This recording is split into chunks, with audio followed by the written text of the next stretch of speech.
Төсвийн төсөл авах саналыг бол хамгийн анх манай ахлах шинжээч мөнх өргөл санаачилж бас шинэ өнцгөөс харж ер нь бол ингээд жилийн жил төсвийн төслийг цаасан хэлбэрээр авах нь бол цаг хугацаа, орон зайны хувьд маш их хөрөнгө мөнгө шаардсан ийм асуудал болдгоо. Үүнийг одоо хэдүүлээ захимжуулъя гэдэг санааг бол гаргаж ирж ирсэн. Австрали улсын засгийн газрын цэцгэлээр Австрали улсад суралцсан туршлага тухайн Австрали улсын төсвийн төлөвлөлтийн програм хангамжтай танилцсан мэдлэгээсээ үндэслээд төгсөж ирснийхаа дараа бол энэ салбарынхаа төсвийн төслийг цахим хэлбэрээр авах боломжтой юм а гэж судалж эхэлсэн. Тухайн үед яг Монгол улсын засгийн газраас төслүүдийг бол сонгон шалгаруулж ирсэн. Тэрэнд нь бол одоо манай газрын хамт олон энэ төслөө хөрвүүлээд улсын хэмжээнд 12 төсөл арга хэмжээ шалгарсны нэгэнд нь бол орсон байгаа. Монгол улсын засгийн газрын 24 хүртэлх үйл ажиллагааны хөтөлбөрт бол цахим үндэстэн болох юм зорилт төвшүүлсэн байгаа. За энэ зорилтын хүрээнд бол манай боловсролын цахим шилжилтийн үйл ажиллагаанууд бол явагдаж байгаа.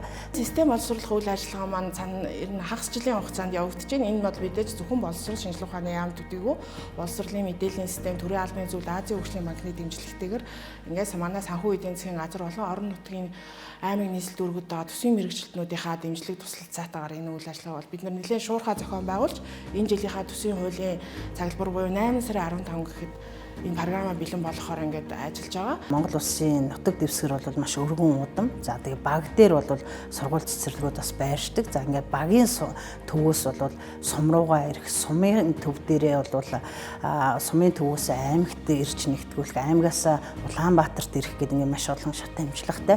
За энэ болгон дээр бол Excel дээр юм уу ингээд тоо мэдээллийн зөрүүтэй байдал. За энэ нь болохоор дээшээ нэгдээд улсын хэмжээний мэдээ тайлангийн зөрүүтэй байдлыг үүсгэх юм шалтгаан болдог.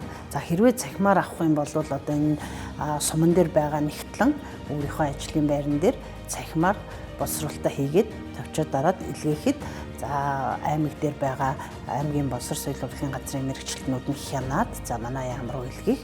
За энэ бол хурд тийм ээ өнөөдөр мэдээллийн технологиг ашиглаж байгаа ингээд боловсролын төдийгүй санхүү төсвийн за сангийн яамны одоо ингээд төсөв хянах процесс хүртэл маш их ийм дэвшилттэй арга хэлбэр болж эхлэн тавигдчихж байгаа. Төсвийн төслийг боловсруулах явдал одоо механик алдаа болон их гардаг. Одоо төслийн маягт маань нэг хууснаас нөгөө хуус нь одоо бүгд ингээд томьёо хоорондоо холбогдсон байдаг, тооцоол нь холбогдсон байдаг.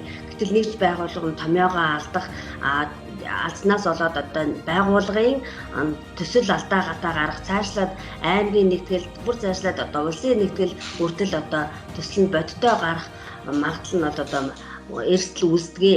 Одоо энэ төслийн төслөөр болохоор яг байгууллагуудын за энэ байгууллага энэ төстэй байна, энэ байгууллага энэ дандаа яг явчихсан хянаад явчих болохоор ерөнхийдөө бол энэ асуудлыг бол шийдэж чинь гэж харж байгаа. Нэгтлэн бодох мэргэжлэр 37 дахь жилдээ ажиллаж байна.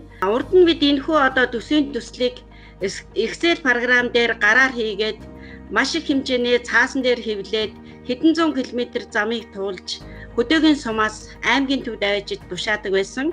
6 сарын 20-ны дотор тушаадаг байсан.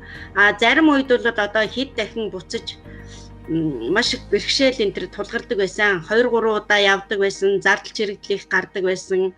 За одоогийн захимаар авч байгаа явдал нь бол нэгдүгээрт одоо хугацаа хэмнэсэн, хоёрдугаарт ажлын ачааллыг хөнгөвчилсөн, гуравдугаарт одоо зардал хэмнэсэн гэх мэт ач холбогдолтой болж байна.